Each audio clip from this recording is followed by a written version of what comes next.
Structuralism is a theoretical framework that originated in linguistics and spread to other fields, including literary theory.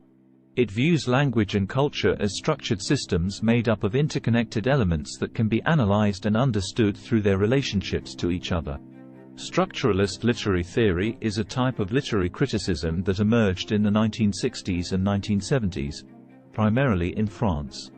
In literary theory, structuralism emphasizes the underlying structures that shape literary works, such as narrative patterns, recurring themes, and the use of symbols and language.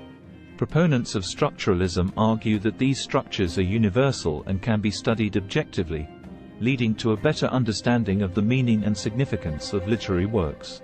Some of the key concepts in structuralist literary theory include binary opposition. This is the idea that language and culture are organized around pairs of opposites.